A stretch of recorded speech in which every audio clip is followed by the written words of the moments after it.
ম্যাচটি কেমন উপভোগ করলেন? আজকের ম্যাচে ফ্রান্স 2-1 গোলে ব্রাজিলকে হারিয়ে ফেলে। আর এই ম্যাচটি আমি অবশ্যই মনে মনে চাচ্ছিলাম যেন ব্রাজিল হেরে যায়। এর একমাত্র কারণ অবশ্যই আমি আপনাদেরকে আগের ভিডিওতে বলেছি, নেইমার জুনিয়রকে কল আপ না করা 100% ফিটনেসের দোহাই দিয়ে।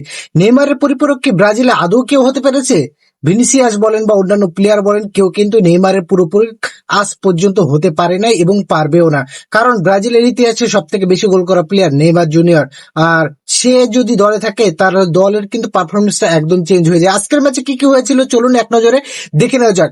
ম্যাচের শুরুতেই কিলিয়ান এমবাপ্পে 32 মিনিটের মাথায় গোল করেন এবং গোলটি ছিল কিন্তু 2021 সালে কোপা আমেরিকাতে আর্জেন্টিনা এবং ব্রাজিলের যে ম্যাচটি হয়েছিল, ডিমারিয়া সেখানে গোল করেছিল এবং সেম ভাবে এই অ্যাডারসনের বিপক্ষেই কিন্তু গোলটা হয়েছিল। অ্যাডারসন যে গোলকিপার, তার বিপক্ষে কিন্তু গোলটা করেছিল। আর সেম গোল আজকে আবারও রিপিট করলো কিলিয়ান এমবাপ্পে এবং প্রথম গোলের মাধ্যমে এখানে কিন্তু ফ্রান্স 1 গোলে এগিয়ে গিয়েছিল। এবং এরপরে 2 নম্বর গোলটি কে করেছিল সবাই অবশ্যই জানেন, সেটা হচ্ছে একিতিকে। তিনি বর্তমানে লিভারপুলের হয়ে ভালো পারফরমেন্স করতেছেন। আর এই ম্যাচেও তিনি দারুণ, এই গোলটা কিন্তু দারুণ ছিল। আর এরপরে একটা আমরা দেখেছি যে ফ্রান্সের প্লেয়ার লাল কার্ড খেয়ে বের হয়ে গেছেন। এর কারণ ছিল ওইটা ট্র্যাকেলটা। তো ট্র্যাকেলের ভিডিওটাও আমাদের ফেসবুক পেজে আছে, চাইলে আপনারা দেখতে পারেন। এরপর আমরা ভেবেছিলাম হয়তোবা ফ্রান্সের 10 জন টিম কার্লো আনচেলত্তি কোনো কিছু একটা ম্যাজিক অবশ্যই ঘটাবেন।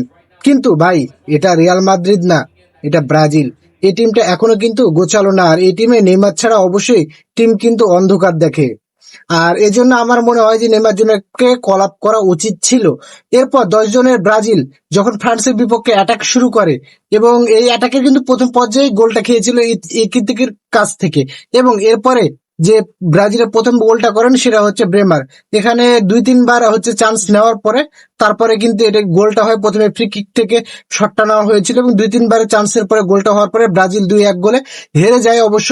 কিন্তু এই ম্যাচটি অবশ্যই আমরা একটা জিনিস খেয়াল করেছি যে ফ্রান্স মোটামুটি অ্যাটাকিং খেলেছে, ব্রাজিলকে আমরা বেশিরভাগ সময় কিন্তু ডিফেন্স সামলাতেই দেখেছি। অবশ্যই এই মানে ম্যাচে ব্রাজিলের অনেক প্লেয়ারই ছিল না, তবে প্লেয়ারের দোহাই দিয়ে ভাই কোনো লাভ নেই। আর 2 মাস পরে বিশ্বকাপ, এইসব দোহাই এখন আর চলবে না। ইনজুরি প্লেয়ার চেঞ্জ করে অন্য প্লেয়ার আনুন। তবে অবশ্যই আমরা ডিফেন্স লাইনে অবশ্যই মার্কিনিওস, মিলিতাও, গ্যাব্রিয়েল মাগালেস এদেরকে অবশ্যই মিস করেছি। তারা থাকলে হয়তো ম্যাচের রেজাল্টটা অন্যরকম হতে পারতো। তবে একটা জিনিস মাথায় রাখতে হবে, বিপক্ষ টিমটা কিন্তু ছিল ফ্রান্স। আর অবশ্যই আমরা চাই এখন যা হয়েছে হোক, কিন্তু যে বিশ্বকাপের কল আপটা হবে সেখানে আমরা নেইমার জুনিয়রকে দেখতে চাই। আপনাদের মতামত কি? নেইমার জুনিয়রকে 2022-26 বিশ্বকাপে আপনারা দেখতে চান না অবশ্যই একটু কমেন্ট করে জানিয়ে দিন।